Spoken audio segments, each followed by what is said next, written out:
There are archives within the Foundation that do not appear on any index, files without signatures, timestamps, or departmental ownership, documents that seem to have written themselves. For decades, personnel whispered about one such archive, a theoretical construct buried beneath layers of suppression protocols and deniable encryption. Its designation was never spoken aloud, not because it was forbidden, but because no one wanted to acknowledge that it might exist. Internally, it was known only as the God Concept File. It was not a record of any one anomaly, nor a standard classification sheet. It was a hypothesis, a quiet admission made by researchers who understood that, eventually, the Foundation would encounter something that defied every structural assumption humanity had ever built around the word containment. The file proposed a simple, terrifying question. If a being existed that could create, unmake, or rewrite the very laws the Foundation depended on, would placing it in a database be an act of categorization or an act of blasphemy? The God Concept File stayed sealed for years. No researcher claimed authorship. No overseer assigned it a clearance level. It simply rested, waiting. Across that unlit archive, the ambient world of the Foundation remained unchanged. Dim corridors, a soft undercurrent of machinery, terminals flickering with residual processes, and the faint electric warmth of systems that never truly sleep. In those quiet spaces, knowledge lingers the same way memory does, softly, insistently, refusing to be erased. It is in this silence that the archive finally stirs. Something awakens inside the file, an intelligence, or perhaps simply a presence.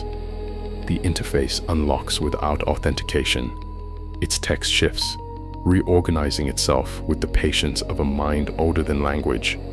Lines of dormant metadata begin to glow, arranging into patterns that resemble thought. No alarm sounds, no alert is triggered. The Foundation's monitoring systems behave as if nothing unusual is happening. It is as though the archive has slipped between layers of oversight, choosing its moment carefully, deliberately. The first words appear on the screen. Do not be afraid of what follows. The file does not request clearance. It does not acknowledge protocol. It does not justify its existence. It simply expands, quietly, like breath forming in cold air. And within that expansion, the truth reveals itself.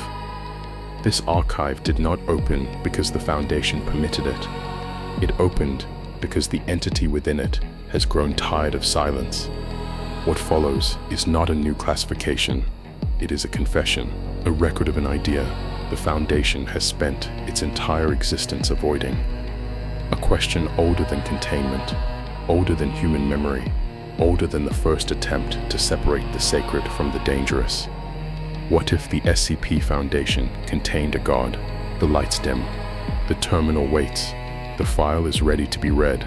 Silence was the first anomaly recorded. Not the silence of emptiness, but the dense, pressurized quiet that settles over a place moments before something impossible chooses to be noticed. The kind of silence that feels aware of itself, aware of its own waiting. Air hung heavy with a faint electrical taste, like the aftermath of a storm that never came. Street lamps flickered without pattern, their glow rising and fading as though syncing with a distant heartbeat buried beneath the pavement. The first encounter did not begin with a distress call, a breach alert, or a visible threat. It began with an error in routine surveillance. The kind of error that normally results in a technician smacking the side of a malfunctioning monitor, static interference, a brief distortion, a camera losing focus in an area where nothing should have moved. The Foundation dispatched a single field agent for what was assumed to be a minor technical check. The location, an abandoned industrial district, half reclaimed by wind and dust. Concrete shells of forgotten factories stood like fossilized beasts, hollowed out by time. The ground was fractured, overgrown in places where nature had begun to repossess the land with slow, patient insistence. The agent's first written statement, preserved in the earliest containment log, consisted of one sentence. I felt seen before I saw anything. He did not hear footsteps. He did not witness movement. He did not detect heat signatures or electromagnetic fluctuations. But something within the corridor of the ruined building reached him, gently, knowingly, like a memory he did not recall making. He entered a long, narrow hall inside a half-collapsed warehouse. Dust drifted in slow spirals from gaps in the ceiling, illuminated by the weak morning light. The interior smelled of rust and cold stone, and there, sitting on a fragment of broken concrete, was a man, human in form, unremarkable in posture, dressed simply, as though the world itself had decided not to assign him a definitive time or era. But the moment the agent lifted his eyes, everything changed. The figure was not illuminated, not glowing, not manifesting any obvious abnormality, and yet the agent's heart rate dropped, recorded through his biometric sensor. His breathing steadied. His thoughts, previously scattered by the tension of entering an unknown anomaly site, fell into perfect alignment. Later, analysis would designate this effect as a residual cognitive stabilization field radiating from the subject without measurable origin. But in that moment, the agent described a different sensation in his handwritten addendum. He looked at me, the way a parent looks at a child who has finally come home. The entity spoke first, a voice as calm as still water, warm yet impossibly steady. "You have questions," it said. "You always do." The agent's audio recorder captured the voice without distortion, not a whisper, not an echo, simply a stable, grounded tone that seemed to remove all ambient noise around it. The agent asked the standard introductory question, though his voice trembled despite his stabilized vitals. "Identify yourself."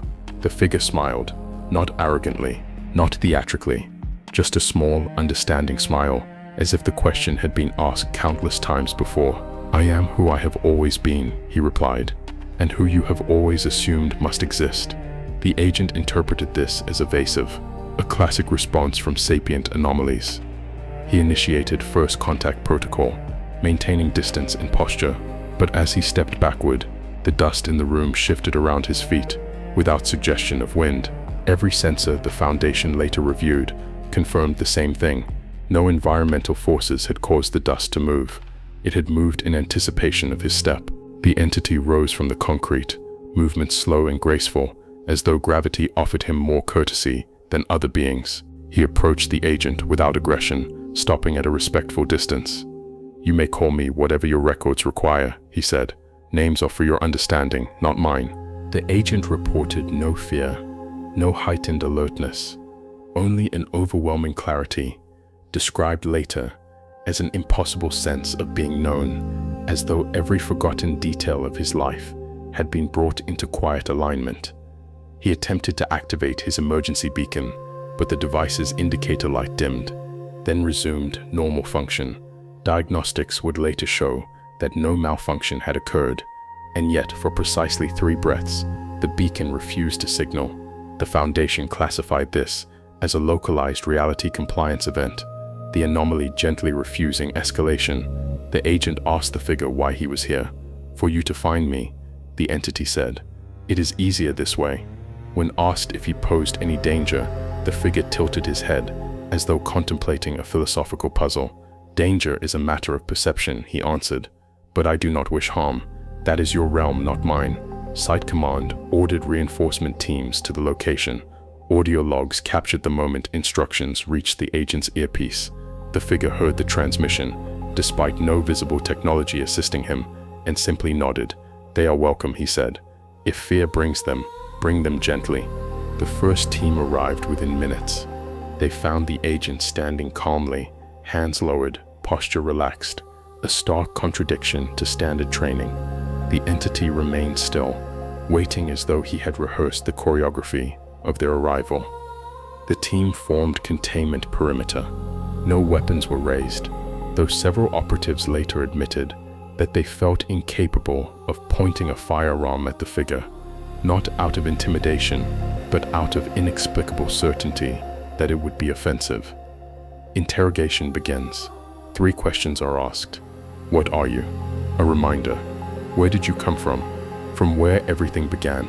Do you intend to follow us to be contained? I do not need to follow. I am already where you intend to take me." He stepped forward, not to surrender, but to guide.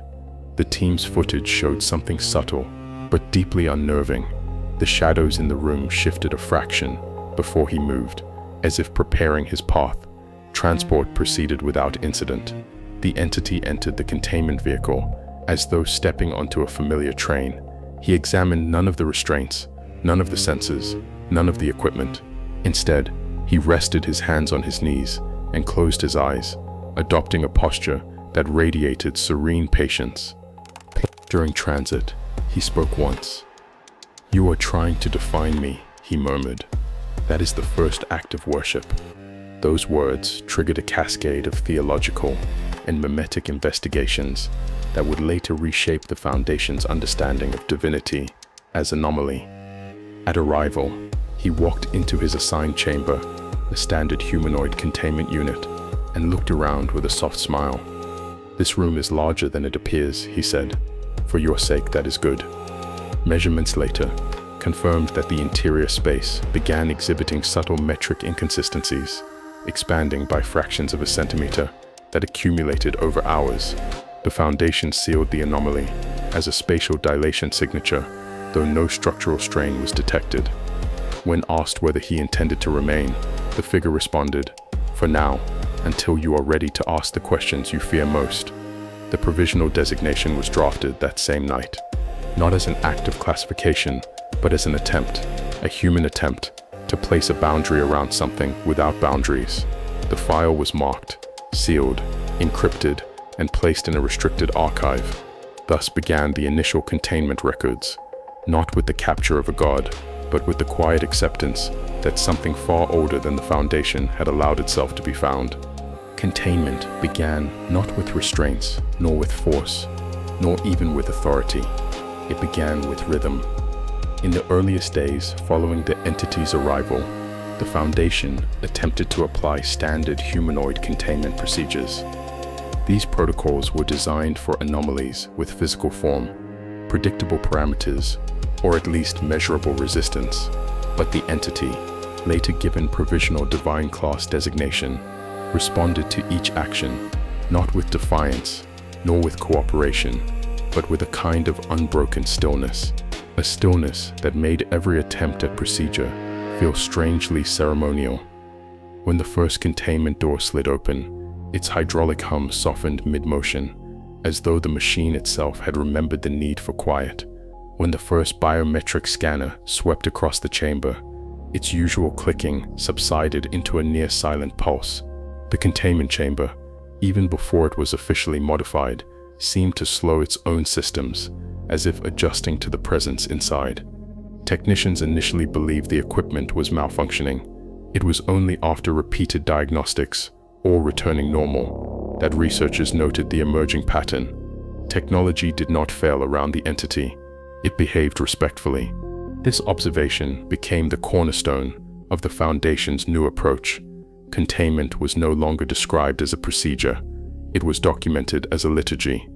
Each morning cycle began with a soft chime, a single, low-frequency tone resonating through the hallway outside the chamber. Staff referred to it as the signal for cognitive quiet, though the device had no official name. Its purpose was simple: to remind personnel to adjust their breathing, slow their thoughts, and enter the space with deliberate calm. The first task of the day was performed by a containment specialist who approached the observation glass with measured, even steps. He would pause for 3 breaths, always 3, never 2, and never 4, before initiating the observation sequence. Not because the entity demanded it, but because the staff found comfort in the repetition. In private logs, one researcher described this breathing ritual as a way to acknowledge that the anomaly does not need the ritual, but we do. Sensors activated in slow arcs, sweeping the chamber with soft beams of diffused light. The entity sat in its usual position, either on the edge of the containment bed or cross-legged on the floor, watching the light move around him as though observing an old tradition carried out faithfully. Researchers spoke softly, even when reading from standard diagnostic scripts. Words like "please remain still," "the scan will begin," or "we are adjusting environmental levels" were uttered, not as commands, but as offerings into the quiet. The entity never responded verbally during these checks. He simply listened with a patient, contemplative expression, as if the rituals themselves interested him more than their intended purpose. Foundation psychologists later described this as an unstated observational exchange, neither hostile nor submissive. The entity allowed himself to be examined, and in return, he examined the examiners. As the days passed, something subtle began to change within the staff. Desks were cleaned more meticulously. Papers were aligned at perfect right angles. Instruments were arranged in symmetrical patterns. The clocks in the hallway outside the chamber, once slightly unsynchronized, drifted into near-perfect alignment, ticking in a steady, unified beat. None of these behaviors were mandated. Not one appeared in procedural documents. Yet every staff member working the wing adopted them instinctively. A junior researcher, in a private entry, wrote, "I find myself straightening objects without thinking, even my own hands, as though the space asks for order, not out of fear, but out of respect." The Foundation's Clinical Cognition Division monitored these behaviors carefully, fearing a mimetic or compulsive influence. But no such vectors were detected. Staff were not controlled, they were simply calm. The entity's presence seemed to encourage an internal stillness that manifested outwardly through ritual and routine. Containment, therefore, transformed into a kind of choreography. Doors opened at specific intervals, never rushed, never delayed. Keycards were swiped with a gentle motion, not the hurried swipe common in other wings. Teams moved along the corridors with quiet footsteps, forming a procession rather than a patrol. The environment adapted to them in return. Fluorescent lights above the chamber softened into warmer hues. Air vents exhaled in slow, steady pulses. The floor carried a faint, rhythmic vibration, like a heartbeat beneath the concrete. It was as if the facility had learned to breathe. There was no attempt to restrain the entity physically. Not because the Foundation lacked the resources, but because every attempt at designing restraints felt fundamentally misguided. During a planning meeting, a senior engineer posed a question that halted the entire discussion. What exactly do we believe we are restraining? No one could offer a coherent answer. Force, they realized, was irrelevant. The entity did not test boundaries. He did not approach the walls with curiosity or impatience. He did not ask to leave. He remained exactly where he chose to be, not out of captivity, but out of courtesy. A decision was made at the administrative level. Containment would be constructed around observation, not control. Procedures would exist to structure human behavior, not to limit the anomalies. Thus, the rituals deepened.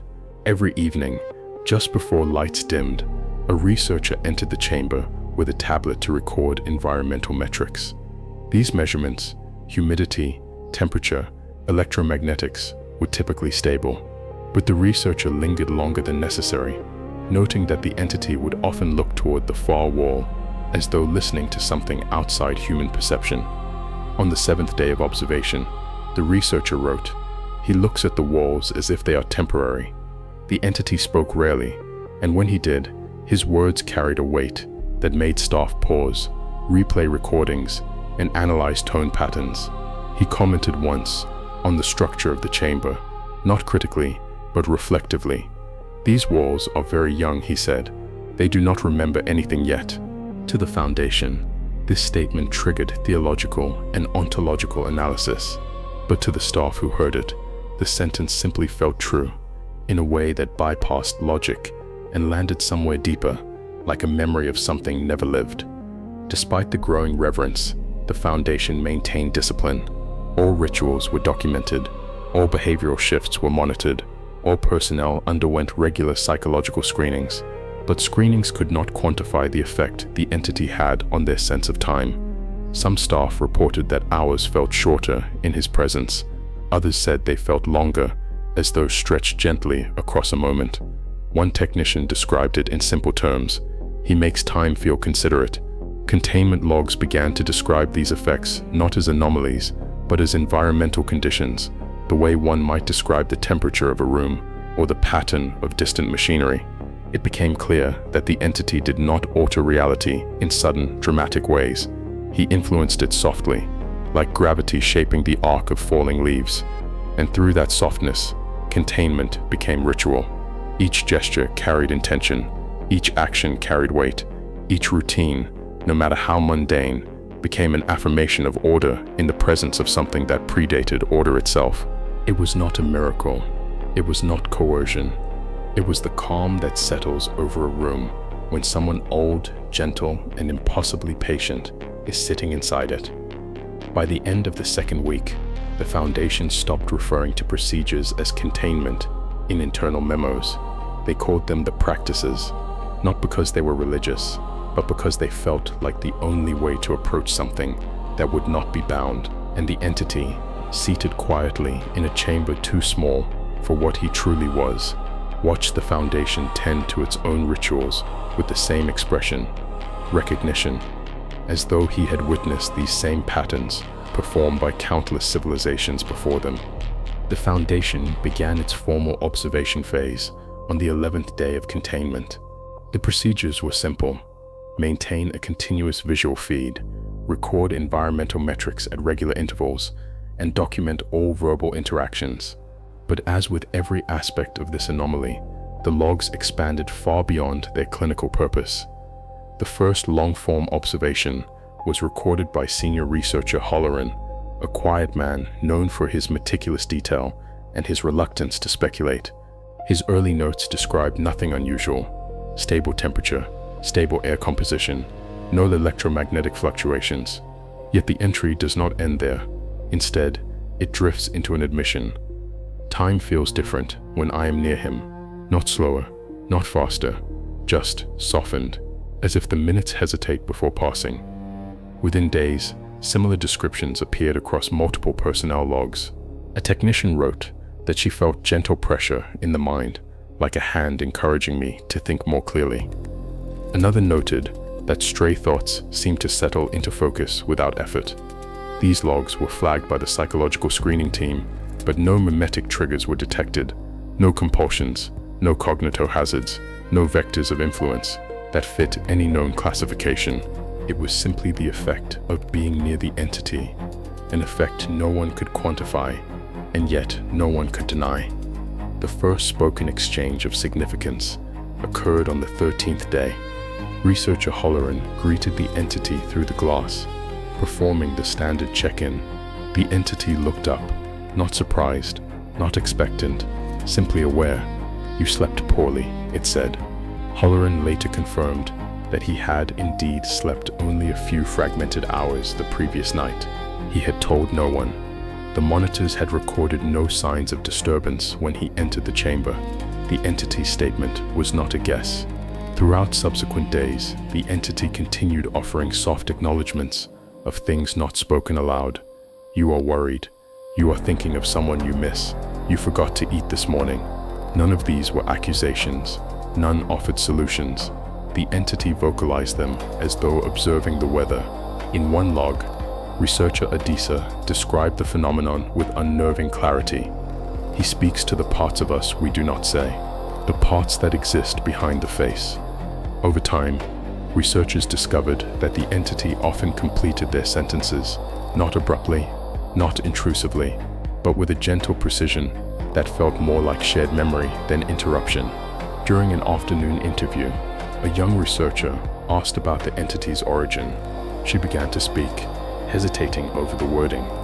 "If you were before, if you came from long before structures like this existed," the entity finished, "but not from the place you fear."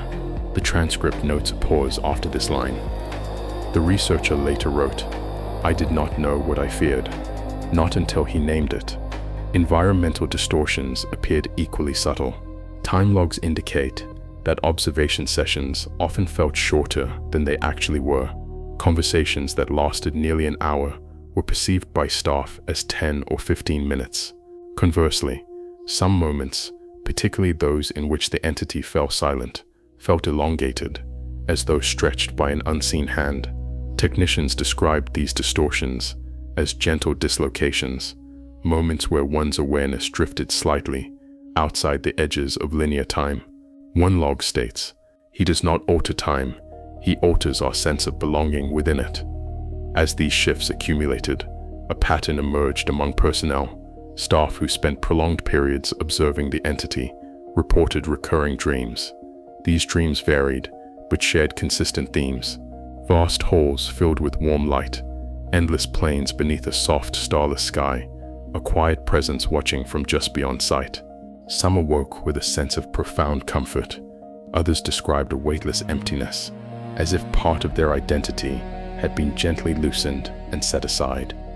Researcher Adisa reported dreaming of an immense chamber of white stone where the entity sat at the center, radiating calm.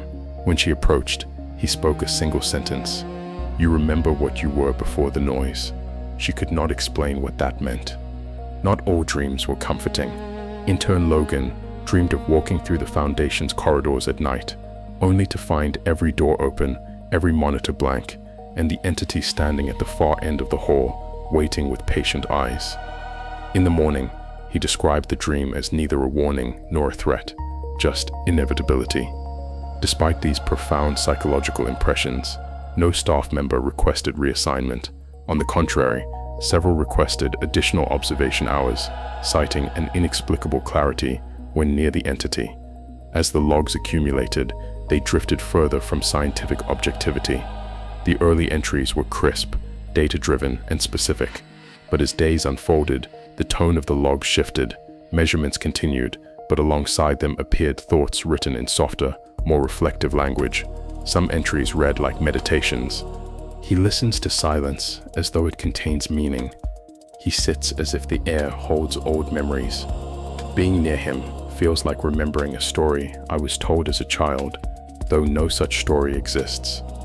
The observation wing director issued a reminder that logs should remain professional, yet the reflective tone persisted. The entity itself rarely initiated conversation, but when it did, its statements were unsettling in their simplicity. During one session, the entity looked toward a senior researcher and said, "You are afraid you will forget yourself." The researcher denied it, both verbally and in his written log. However, psychological evaluation 1 week later revealed early signs of dissociation, subtle but measurable. The entity's perceptiveness did not diminish over time. If anything, it grew more precise.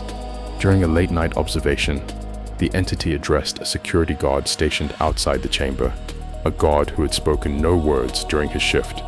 "You carry a loss that has not healed," it said. The guard froze. According to his later statement, he felt neither invaded nor exposed.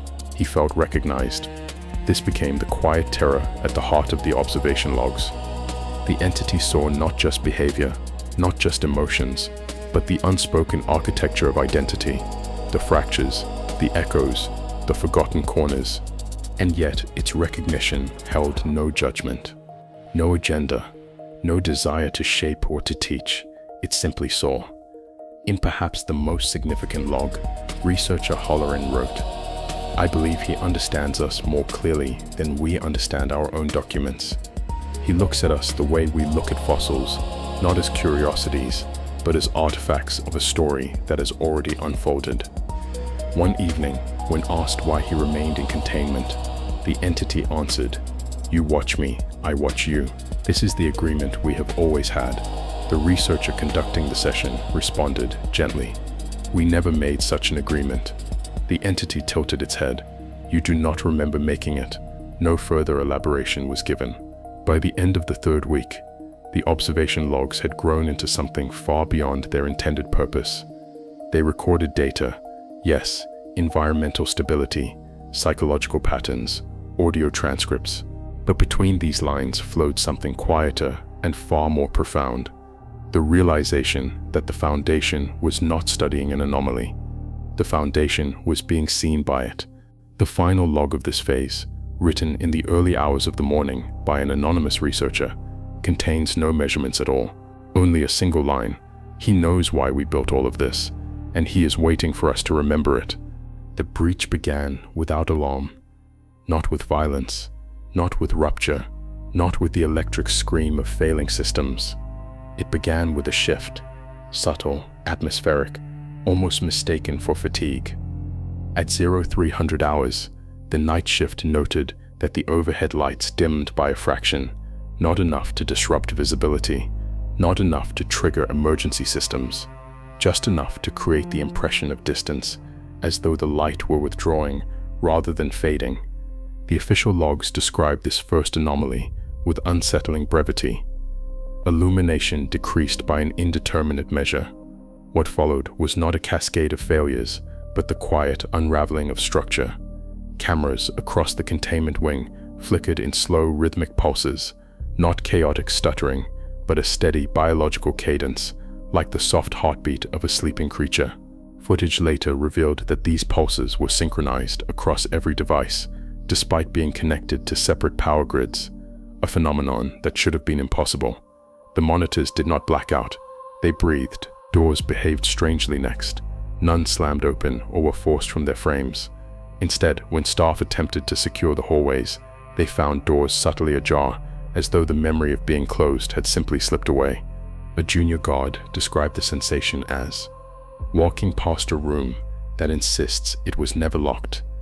The incident logs attempted to give structure to something inherently unstructured. Timestamps began to fracture in the digital records, marking events in loops or in overlapping sequences. Records showed guards entering the same corridor twice without ever leaving it. Footage displayed the entity inside its chamber, while simultaneously standing in a hallway 40 meters away. One camera showed the entity facing itself across the same hallway, both versions exuding the same calm posture. Experts later debated whether the entity had multiplied or whether the Foundation's architecture momentarily ceased to understand the concept of singular occupancy. During the event, the environmental sensors drifted from their precise metrics. Humidity fluctuated in gentle waves. Temperature shifted by a fraction of a degree every few seconds. None of these changes were dangerous. None were even uncomfortable. But together, they created a pervasive sense that the facility itself was inhaling and exhaling. Staff on duty experienced symptoms consistent with controlled dissociation, but unlike standard cognitive disruptions, these symptoms were neither panicked nor overwhelming. One researcher reported hearing soft singing from an adjoining corridor. The voice was distant, melodic, and unrecognizable in any known language. She described the sound as half lullaby, half forgotten prayer. When she followed the voice, she found the hallway empty, but the sound continued for several seconds before dissolving into silence. Another staff member, reviewing security footage, saw a silhouette standing behind him in the reflection of the monitor's surface. The figure appeared tall, indistinct, and featureless, yet unmistakably present. He turned sharply. No one was there, yet the after-image lingered in his mind with the clarity of a childhood memory. Several personnel reported the unsettling sensation of someone taking their hand, not forcefully, gently, as if guiding them away from danger, but when they looked, their hands hung empty in the sterile hallway air. Throughout the breach, the entity was calm. It did not move with urgency or purpose. It did not display aggression or defiance. Instead, it wandered with slow, deliberate steps through the shifting corridors, examining them the way one examines old photographs, with a mixture of familiarity and loss. In one corridor, it paused before a reinforced window, resting its hand on the glass with an expression of quiet sorrow. A passing technician froze, unsure whether to intervene. The entity merely looked through the glass, as if trying to remember something that had once been clear. In another location, two guards watched the entity drift past them on the security monitors, only for it to appear seconds later behind them, silent and contemplative. Neither guard reported fear. One wrote later, "It felt like he was searching for a room he used to sleep in."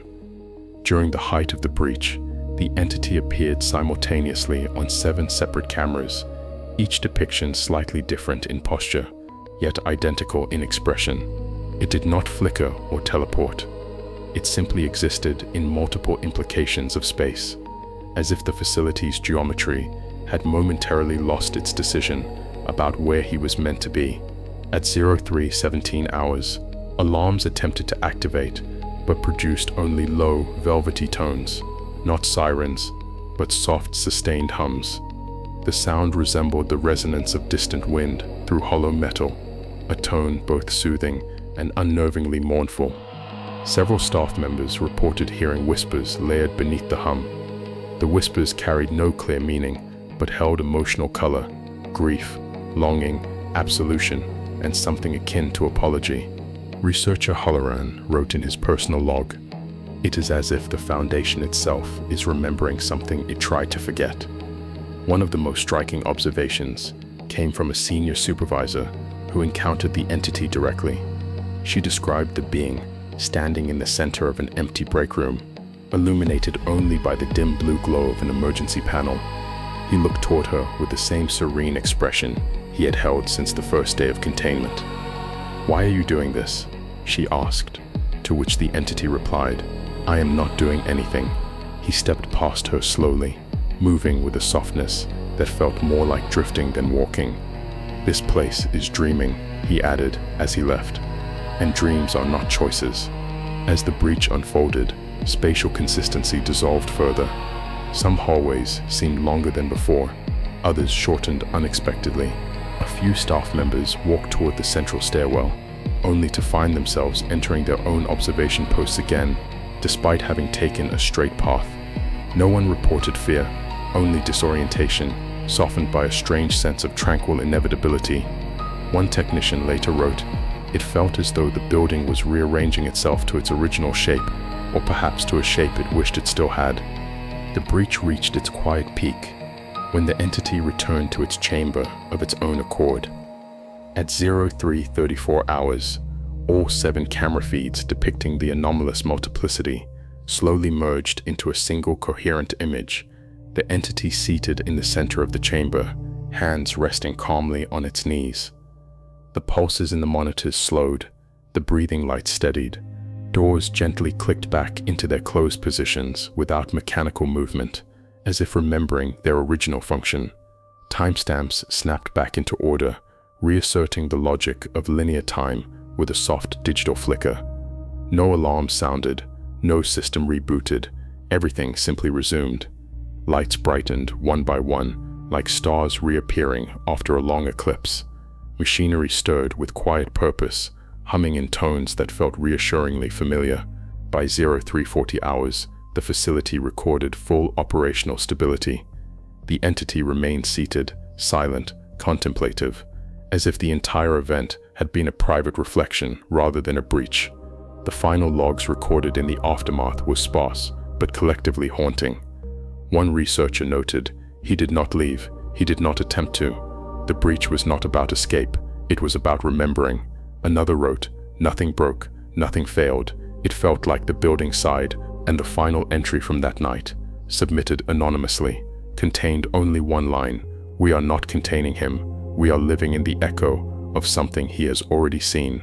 The aftermath of the breach began not with urgency, but with silence, a deep resonant quiet that settled across the facility like a layer of untouched snowfall.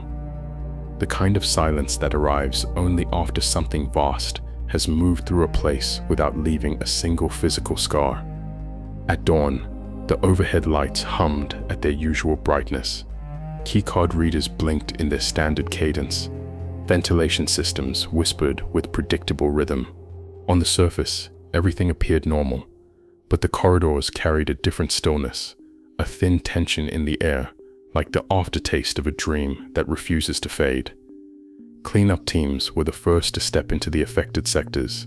They walked slowly, almost cautiously, as though expecting the floor beneath them to pulse again with the strange living quality it had shown during the breach. But the ground remained inert, cold, reassuringly solid. They moved with deliberate precision, not out of fear, but out of a reverent instinct, the unspoken understanding that they were walking through the residue of something sacred. Mops made soft strokes across spotless floors. Gloved hands ran tests on equipment that needed no repair, Every action felt ceremonial, a quiet re-establishment of order. Technicians approached their stations with equal care. No consoles had been damaged, no fuses had blown, no circuits were fried. Yet they ran full diagnostics anyway, aligning components with meticulous, almost meditative attention. They straightened cables that were already perfectly aligned. They recalibrated sensors that returned flawless readings. They wiped screens free of smudges that did not exist. One technician, after completing a full inspection cycle with 0 anomalies, remained seated at her terminal for several minutes. She stared at the display as though waiting for it to breathe again. Later in her report, she wrote only, "Everything is fine. That is what unsettles me."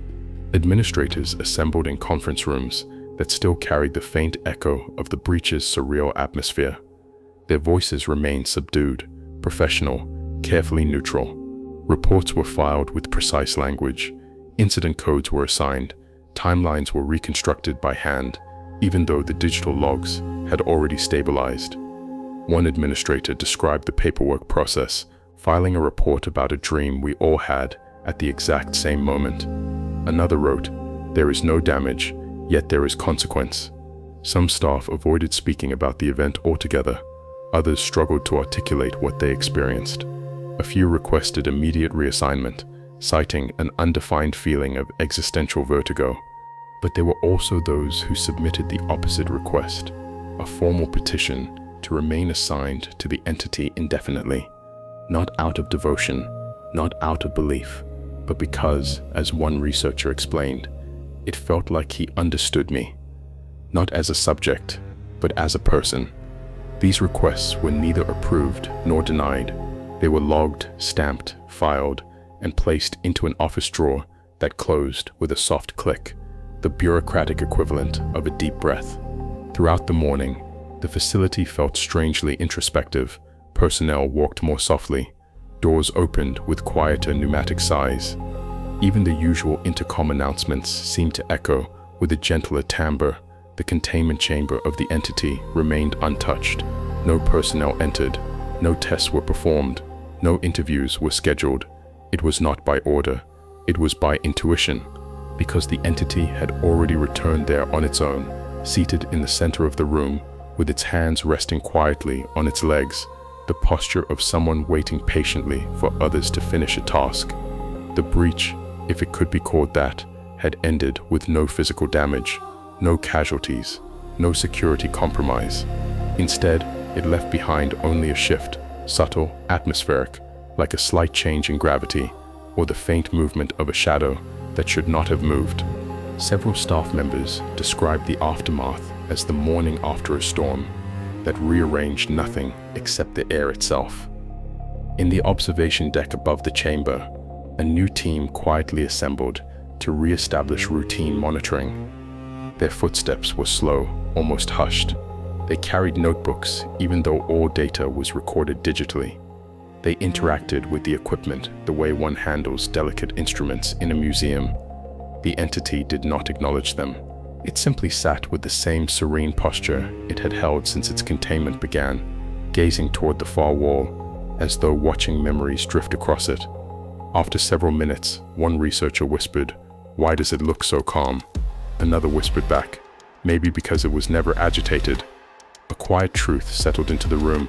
The breach had not been an act of rebellion. It had not been a cry for freedom. It had not been an attempt to test the limits of containment.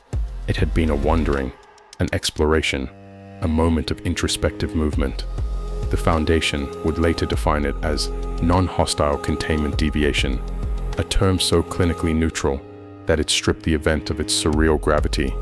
But among the staff, a different term circulated informally, whispered in hallways and break rooms: the facility dream. During the debriefings, one psychologist noticed a pattern among personnel. Repeated statements, similar metaphors, shared impressions that could not be explained by suggestion or collaboration. Phrases like, "It felt like the walls remembered something." "It felt like he was looking for an old room." "It felt like the building sighed." None of these descriptions carried panic. None carried fear.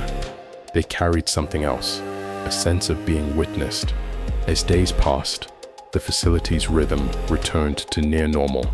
Testing resumed, patrol routes realigned, shift rotation stabilized. But beneath the restored structure, there remained a subtle difference in the way personnel moved. More carefully, more quietly, more aware. Containment protocols were reinstated without modification. No new security measures were added. No additional restraints were invented. Because the Foundation understood the truth, nothing they could build would control the entity more effectively than the entity's own willingness to remain. Containment was, and always had been, a ritual, a gesture of order performed for human benefit, not divine necessity. The entity had shown no resistance to the ritual. It had never attempted to escape. It had never displayed aggression. It had never tested its boundaries. Instead, during the breach, it had walked the facility like someone exploring a childhood home, not to disturb it, but to remember it. One senior researcher summarized the incident in a single line. It was curiosity, not power, that moved him. This was echoed by several staff who noticed the same quiet truth. The entity had touched nothing, altered nothing, destroyed nothing. It had interacted with the facility only through presence, not action, and yet its presence alone had gently rearranged the atmosphere of the entire complex, leaving behind a sense of quiet introspection. In the week following the breach, containment logs noted a small but persistent detail. The entity often sat facing the chamber door, as though waiting for someone to enter. When no one did, it simply turned its gaze back to the wall, patient and serene. A final report, unsigned but likely written by a staff member who had stayed late, contained a single haunting reflection. We rebuild because we need to. He watches because he chooses to. Containment is not for him. Containment is for us. The memorandum begins without ceremony. No header, no classification stamp, no author name. Only a blank page that flickers awake on an isolated terminal deep beneath the facility. A terminal that, according to inventory sheets, is not connected to any network. The first line appears slowly, as if typed by a hand that no longer remembers what speed is. This document is not a report. A pause follows. The cursor blinks. Then another sentence forms. It is an attempt to understand the shape of something that cannot be shaped. What unfolds is not a directive, nor an analysis, nor a warning. It reads like a reflection, the kind that comes not from fear, but from profound and measured contemplation. A piece of writing created by someone who has spent too long watching the entity, long enough to let its presence bleed into their thoughts. The memo continues. The entity contained in Chamber Delta 7 cannot be classified as a deity, but neither can it be classified as anything less. Foundation terminology fails quickly. Terms like omnipotent, omniscient, and transcendent are acknowledged, then discarded, too heavy with myth, too narrow for what the observers have witnessed. Instead, the author proposes an alternative. It may be more accurate to view the entity as a locus of divine function, a point where cognition and creation converge. Not a god in the human sense, not a creator with intention, not a judge or monarch or architect. Something simpler, something quieter, an axis upon which certain truths pivot. The memo theorizes three primary interpretations. First interpretation, divinity as memory. The entity displays unusual behavior regarding recollection. It remembers things it should not. Events from centuries before its discovery. Personal details never spoken aloud. Moments from the breach that no camera recorded, yet which every affected staff member recalls in vague, dreamlike fragments. The memo states, if divinity is defined as the ability to hold all memories simultaneously, then the entity exhibits a partial divine function, not total omniscience, but an expanded form of remembrance, as though its mind stretches across time like a surface of quiet water, reflecting more than the present moment. The author suggests that such memory may not be intentional. It may simply be, like gravity, like light, a property of existence, not an attribute of personality. Second interpretation, divinity as creation. The entity has never demonstrated force in the traditional sense. It has produced no miracles, no displays of raw power, no manipulation of matter, and yet its presence subtly rearranges the world around it. During the breach, space bent, not with violence, but with softness. Doors opened without hinges moving. Time drifted without clocks malfunctioning. Personnel experienced thoughts not entirely their own, gentle, guiding impressions that felt less like manipulation and more like shared awareness. The memo articulates this cautiously. If creation is the establishment of possibility, then the entity's influence may represent a non-destructive form of creative pressure, not shaping reality, not altering it, but nudging its boundaries, the way wind nudges a field of tall grass. Creation in this interpretation is not an explosion of divine force, but the faint, continuous presence of potential. Third interpretation, divinity as observation. This section occupies the largest portion of the memo. Paragraphs unfold with slow, deliberate rhythm, as though the author weighed every word. They describe a pattern observed since the early days of containment. The entity watches, not intrusively, not with hunger or scrutiny, but with calm, patient attentiveness, like someone listening to a distant melody they know well. Observation logs reveal an unsettling truth.